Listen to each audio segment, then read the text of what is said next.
창세기 33장 1절에서 11절 말씀. 야곱이 눈을 들어보니 에서가 400명의 장정을 거느리고 오고 있는지라.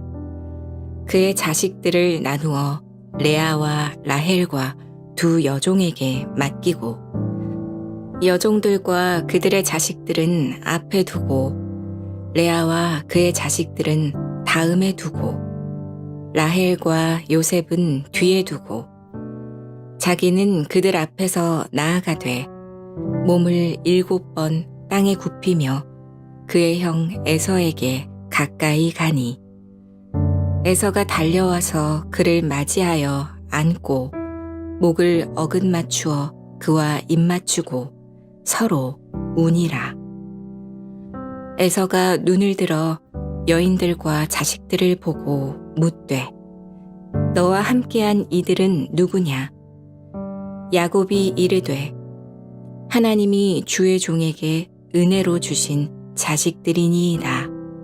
그때 여종들이 그의 자식들과 더불어 나아와 절하고 레아도 그의 자식들과 더불어 나아와 절하고 그 후에 요셉이 라헬과 더불어 나아와 절하니 에서가 또 이르되 내가 만난 바 이 모든 때는 무슨 까닭이냐?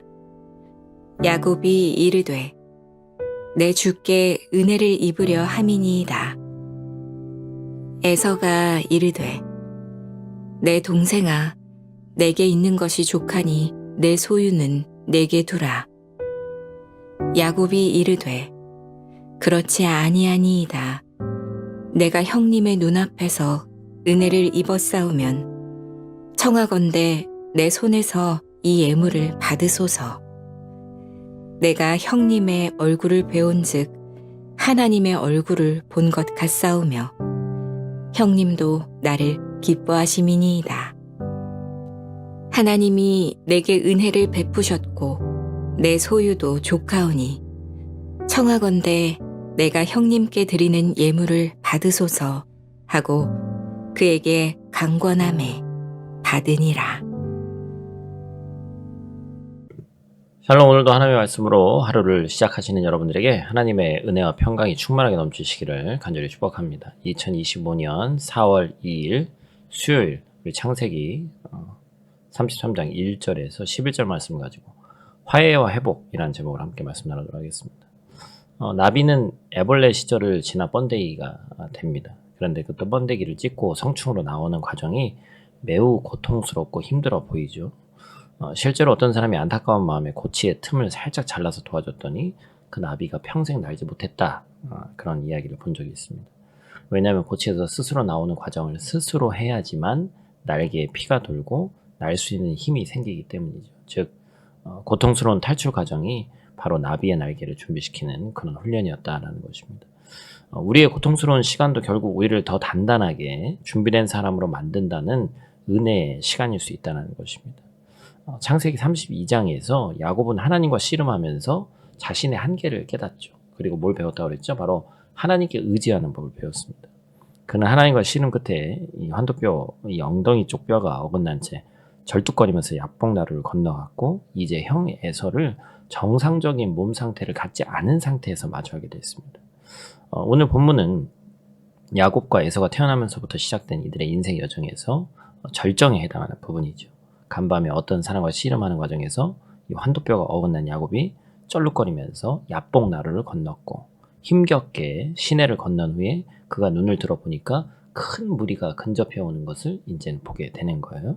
그게 바로 형 에서의 무리임을 알아차렸습니다.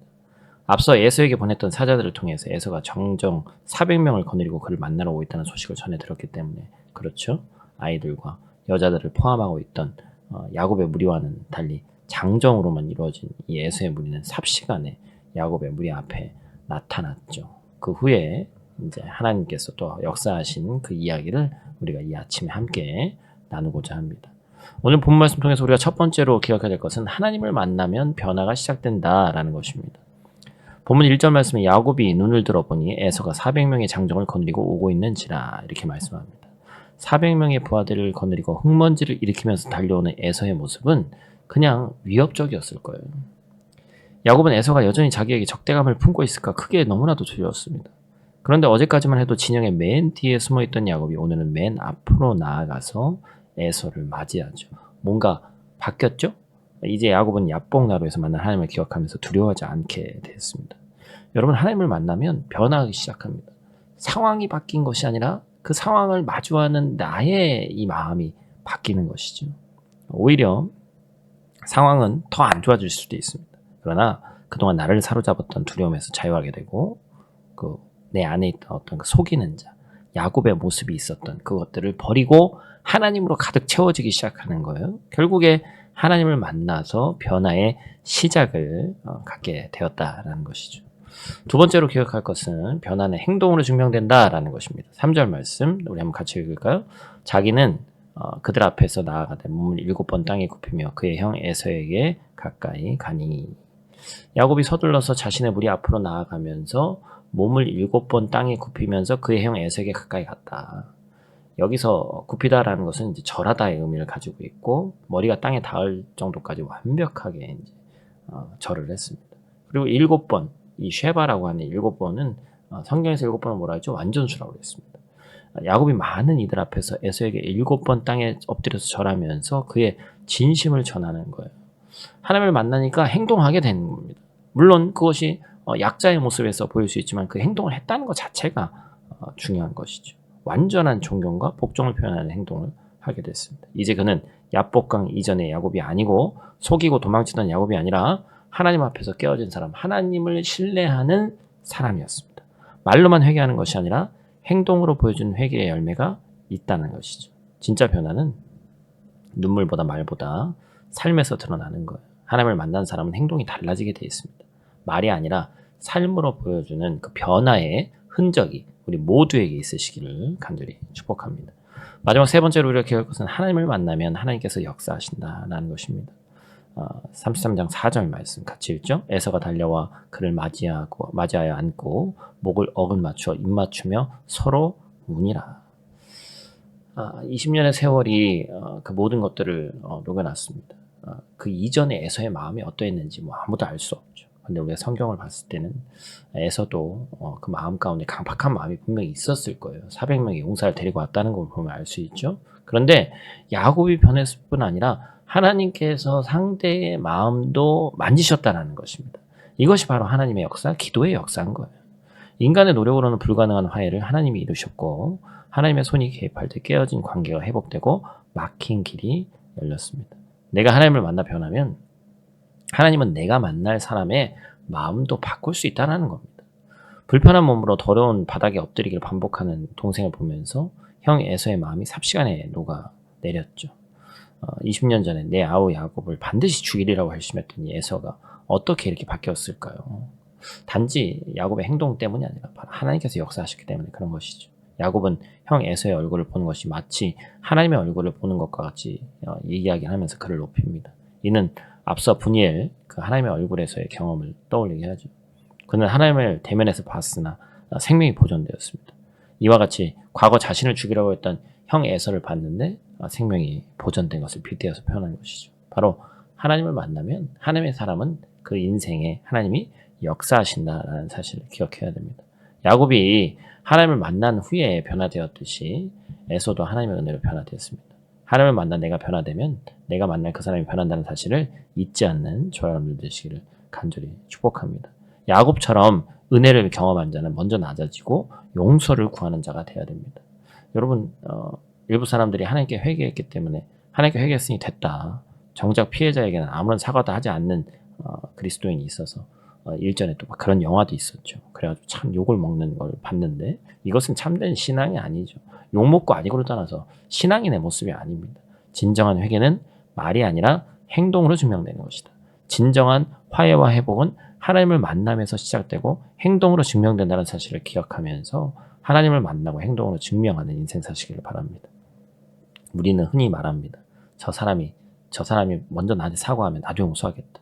그러나 진정한 회복은 상대가 아니라 나의 변화에서부터 시작된다는 걸 잊지 마시길 바라요. 야곱처럼 하나님을 만나 낮아지고 엎드려지고 사과할 때 하나님은 상대의 마음도 만지셔서 회복을 이루시는 줄 믿습니다. 오늘 그 새로운 만남과 또 새로운 그 상황과 새로운 환경을 만드신 하나님을 의지하면서 하나님 우리 인생 가운데 일하실 것을 기대하고 회복과 화해를 하나님 안에서 반드시 이루는 저와 여러분들 되시기를 간절히 축복합니다. 우리 다 같이 있는 자리에서 함께 기도하고 마치도록 하겠습니다. 사랑과 은혜의 아버지 하나님, 오늘 아침 야곱과 에서의 만남을 통해서 화해와 회복이 오직 하나님께로부터 시작됨을 깨달았습니다. 내 안에 아직 두려움이 있다면 하나님을 만나 담대함을 얻게 하시고, 내 마음에 아직 풀리지 않은 상처가 있다면 그 상처 위에 하나님의 손이 얹어지게 하여 주시옵소서. 하나님, 나부터 낮아지고 나부터 용서하게 도와주시옵소서. 말이 아닌 행동으로 회개의 열매를 맺게 하시고, 하나님이 개입하실 때 관계가 온전히 회복된다는 것을 믿고 순종하는 오늘 하루 되게 하여 주시옵소서. 오늘 하루 만나는 모든 관계 가운데 하나님의 평화와 회복이 임하기를 간절히 기도합니다. 오늘 하루도 그리스도인답게 살아가는 귀하고 복된 인생 될 수 있도록 하나님 도와 주시옵소서. 예수님 귀하신 이름으로 기도드립니다. 아멘.